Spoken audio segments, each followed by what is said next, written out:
আর যজ্ঞে কি করতো? যজ্ঞে আহুতি দিত। কি আহুতি দিত মা? পশু আহুতি দিত। এক মুনি তিনি ধ্যান করছে, ধ্যান করে যজ্ঞ সৃষ্টি করেছে।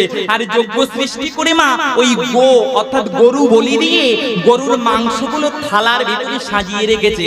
থালার ভিতরে সাজিয়ে রেখে ওই এক এক টুকরো গরুর মাংস ওই যজ্ঞের ভিতরে আহুতি দিচ্ছে। ওমা ওই ব্রাহ্মণের পত্নী, ওই মুনির পত্নী গর্ভবতী ছিল। ওই মুনি পত্নী ওই গোমাংস দেখে খেতে বড় ইচ্ছা হলো।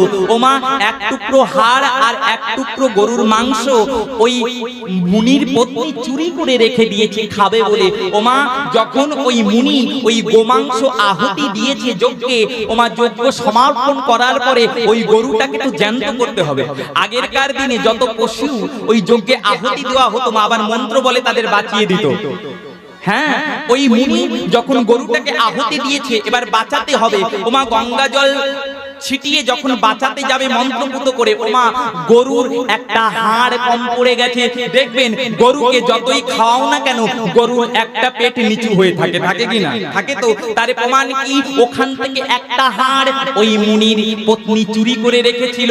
এইবার মুনি আমার ধ্যানে বসেছে, হায় রে হায় গরুর একটা হাড় কোথায় গেল? মুনি ধ্যান করে জানতে পারলো তার পত্নী একটা হাড় লুকিয়ে রেখেছে। এইবার মুনি পত্নী যখন জানতে পারলো আমার স্বামী তো জেনে গেছে, আমাকে তো গদ্দান দেবে, ওই মুনি পত্নী কি করেছে জানো মা? ওই গরুর হাড়টা মাটির তলে পুঁতে দিয়েছে। মাটির তলে যখন পুঁতে দিয়েছে ওই মাটি থেকে একটা রসুন গাছের সৃষ্টি হয়েছে। ওমা রসুনের রং সাদা না লাল? সাদা। কেন? গরুর হাড় থেকে রসুনের সৃষ্টি। ওমা তাই শাস্ত্র বলে মাংস খেলে পারে মানুষের ক্রোধ তেজ বৃদ্ধি পায়, বুদ্ধি নষ্ট হয়ে যায়। তাই সাধু গোসাই যারা মাংস খায় না তারা কেন? মাংস খেলে পারে মানুষের মন চঞ্চল হয়ে যায়। আর চঞ্চল হয়ে গেলে পারে সাধন ভজন মালা জপ করা যাবে না, জ্বালা বেড়ে যাবে। মাংস তাড়াতাড়ি হজম হয় না, পেটের গন্ডগোল বাধায়।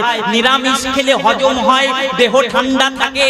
তাই শাস্ত্র বলে নিরামিষ খাও, মাছ মাংস খেও না। তবে মাছ মাংস খাওয়া অপরাধ নয়, মাছ মাংস খেলে পারে মানুষের ভজনে গন্ডগোল হয়, তাই মাছ মাংস খেতে নেই। এইবার মা ওই গরুর হাড় থেকে রসুনের সৃষ্টি হয়েছে বলে ওই গরুর মাংসটা কি আমিষ না নিরামিষ? আমিষ তো। তাই গো মাংস থেকে গরুর হাড় থেকে রসুনের সৃষ্টি হয়েছে বলে ওটাও মা আমিষ, কিন্তু ওটা বৃক্ষরূপে রূপান্তরিত হয়েছে বলে একদিকে নিরামিষ। তাই বৈষ্ণব সাধুগুরু গোসাইরা বলে রসুন খেও না। রসুন খেলে কি হবে মা? গরুর দেখবেন গায়ে অনেক বলদ না, দেখবেন ওই রসুন খেলে পারে মানুষ